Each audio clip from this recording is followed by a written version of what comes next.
Angiphinde ngibingelele osukwini lanamhlanje kuzo zonke indawo lapho kusekhona kwafinyela khona lolu hlelo. Igama lami nginguSithembiso ngingokandlozi. Mbukeli ngiza nezibuhlungu kuleli hora ezimi kanje. Ucela usizo nanoma uluphi angalithola.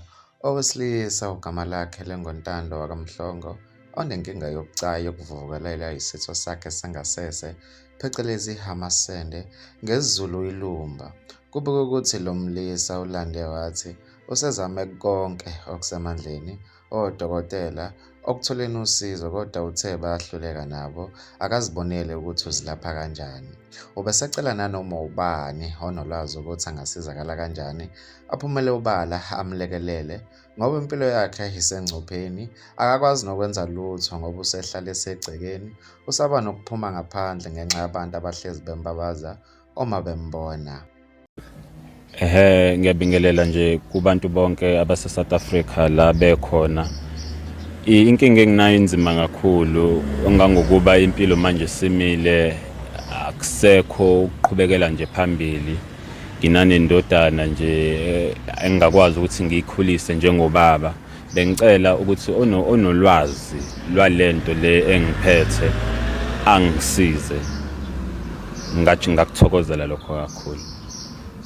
Ngafuna ukubuza nje kula manqampo esibenzela wona nje mfethu, yini mfethu le ngokwakho ekuphethe?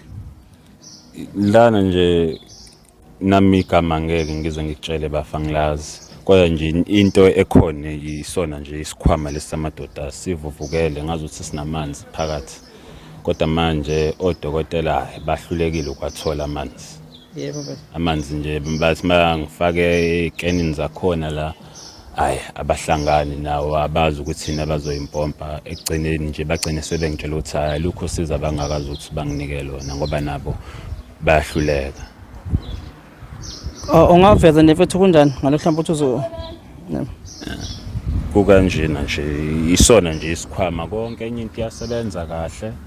Isikhwama nje kuphela ezivuvukele esikhala nobomvuke la ngemuva. Awuphenduke mntaba. Njengoba South Africa nibona nje mfethu sona sonke sisende simphethile umfowethu lesi. Siyacela South Africa, siyacela kulungile mntaba.